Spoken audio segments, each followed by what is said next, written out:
Amino is an amazing app available for Android and iOS. You can create or join groups, and there's so much you can do. You'll be interacting with people who have the same interests as you, and there are thousands of communities you are bound to find based on what you like, your favorite video game, your favorite anime, your favorite movie franchise. So hop onto the Amino app and join a community based on what you love. But if you're a basketball fan, don't forget to follow the Hardwood and Hoops groups on Amino. There are blogs, polls, live chats centered around basketball. From what ifs to challenges, you'll never be bored.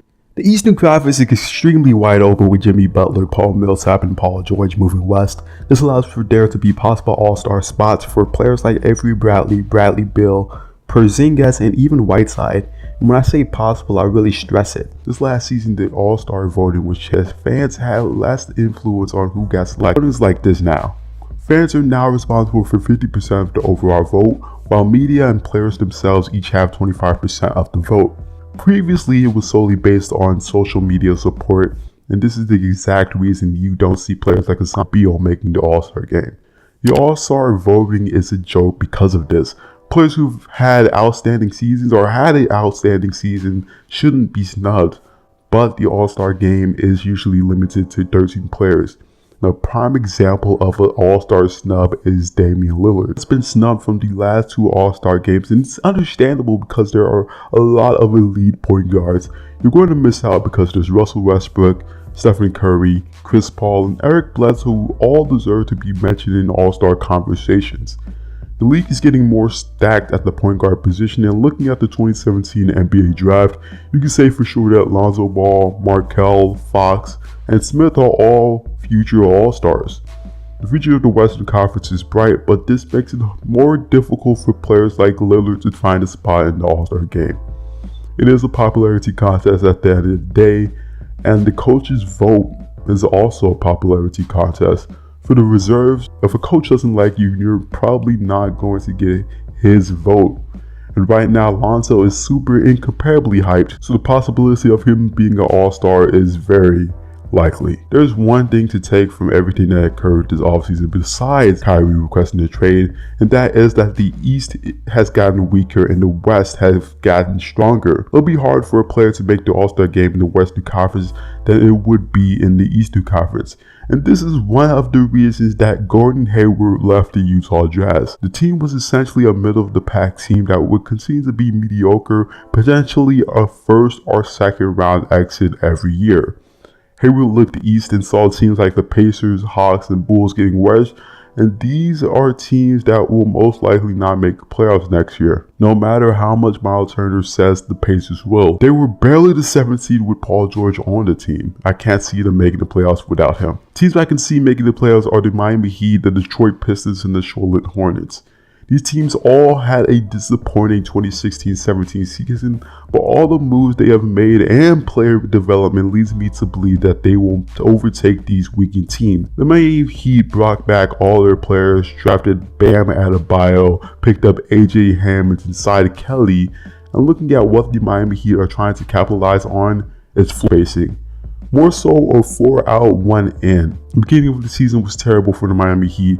There were 16 and 30 when reserves were announced, and this potentially cost Whiteside a spot along with the emergence of the process in Philadelphia. Whiteside was averaging all-star numbers, but once again, this is a popularity contest, and Joel was edging him because the Sixers were winning the most games they've won in a decade, and Joel Embiid also had a crazy per 36. The thing that left him out was the Miami Heat weren't a 500 team, nor were they in the playoff discussion when voting began. And Whiteside is seen as a stat padder, where he plays hard and lazy, where he isn't grabbing every rebound and scoring like 15 points per game. It's honestly ridiculous. Drummond had a higher rebound percentage than Whiteside and was estimated to have added less wins. Hassan does what he needs to do for the team, and if Hassan doesn't make the All-Star game because of his center who hasn't played for 3 years since he's been drafted, so be it. Hassan has found a home in Miami and will do everything to help the season succeed. But a weaker Eastern Conference, the idea of Hassan Whiteside being an all-star is like, the league can't continue to overlook this walking double-double.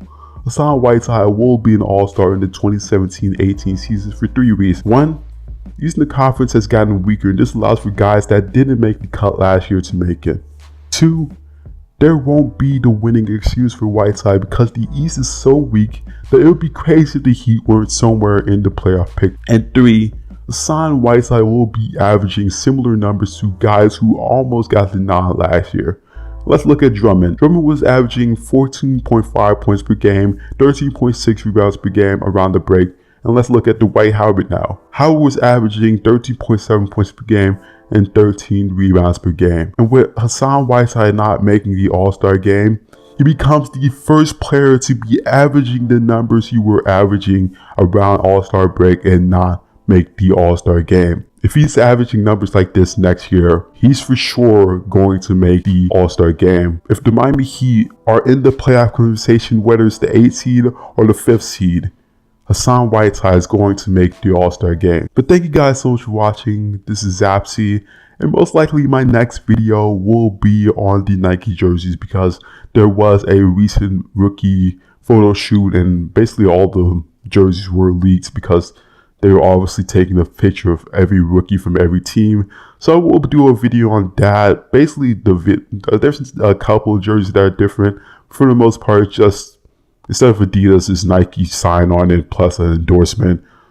But other than that, thank you guys so much for watching.